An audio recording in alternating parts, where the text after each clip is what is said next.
Vous écoutez Radio Equinox, la chaîne du peuple. La chaîne du peuple. Bonjour. La semaine écoulée, les réseaux sociaux nous ont offert deux correspondances qui nous ont permis de comprendre davantage pourquoi dans certains pays africains, les ogres s'accrochent au pouvoir au point où ils sont prêts à exterminer toute une race pour demeurer à la mangeoire. La question de l'authenticité de ces deux lettres importe peu. L'important, c'est qu'elles nous offrent une copie conforme des comportements des barons des régimes prédateurs d'Afrique, une photographie très expressive des relations entre ces barons et leur hiérarchie. Ces deux correspondances, même fausses, ont ce mérite de verser dans la rue une peinture très illustrative des relations personnelles que ces barons entretiennent avec les institutions de l'État, qu'ils ont toujours pris le soin de transformer en leur petite boutique privée avec une gestion strictement familiale ou clanique. La première curiosité, c'est la nature très paternelle des relations entre l'auteur et le destinataire de ces deux correspondances. Dans sa lettre de remerciement, l'auteur parle des gestes paternels de sa hiérarchie. Dans la demande, il lui avait déjà parlé en ces termes: « Vous êtes notre père ». Il est donc établi que dans les subconscients règne la perception et la conception familiale de la chose publique, où la hiérarchie est considérée comme le père ou la mère et agit d'ailleurs comme tel.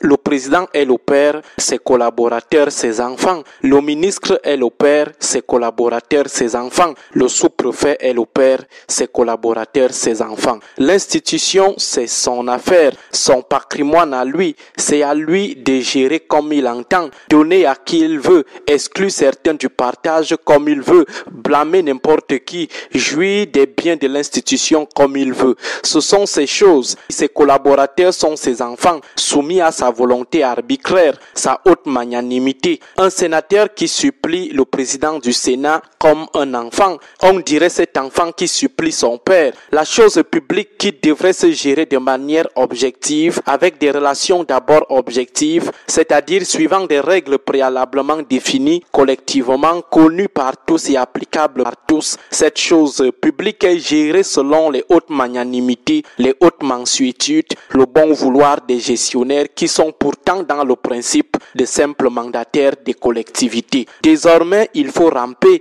il faut se mettre à quatre pattes, hypothéquer tout ce qui nous reste d'humanité et d'honorabilité pour obtenir ce qui nous revient de droit, à savoir le paiement de nos primes pour ce qui est du cas des correspondances en question. Tout un haut commis de l'État obligé de se faire tout petit, obligé de se faire tout minuscule, comme un mendiant de l'avenue Kennedy pour obtenir ce qui lui revient de droit. Il parle même de réponse à ses supplications et est obligé d'épuiser tout son dernier stock de remerciements. Il aligne une succession de croix merci et conclut en ces termes: que Dieu vous bénisse. Il restait seulement qu'il introduise une demande de canonisation ou de béatification du président du Sénat auprès du Vatican. Et il n'hésite pas à prendre l'engagement de travailler désormais comme un fou en guise de reconnaissance, dont il travaillerait pour plaire à son bienfaiteur de circonstances. De ce fait, il n'existerait pas alors deux façons d'exprimer sa misère mentale et morale. Et d'ailleurs même le haut commis de l'État, auteur et acteur de ces deux correspondances, exprime ostentatoirement toute sa misère. Vous avez sauvé la scolarité de mon fils, vous m'avez épargné un AVC, toute ma vie était menacée juste parce que quelqu'un est revenu à son statut de sénateur. Si un sénateur pleure comme ça, juste parce qu'il est redevenu sénateur tout court,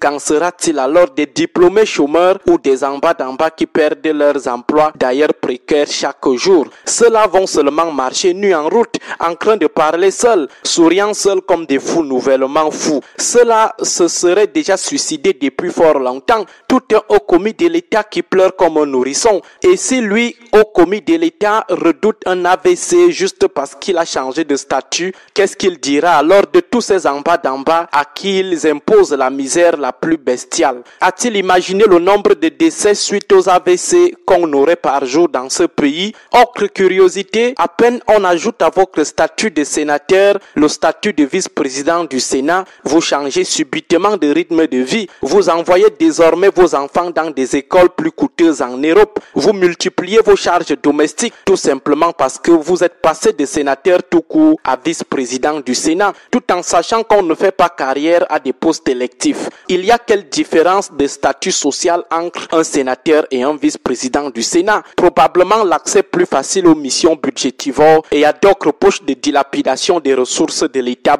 Bref, ces deux correspondances nous servent la plavancrisme chronique et la privatisation de l'État dans les régimes néopatrimoniaux d'Afrique. Sauf à croire qu'il s'agit d'une stratégie de diversion de l'auteur qui, face aux menaces de poursuites judiciaires qui peseraient sur lui, serait en train de dire à l'épervier « Je n'ai rien volé ». D'ailleurs, voilà que je suis devenu mendiant de la République. Bon début de semaine à vous tous.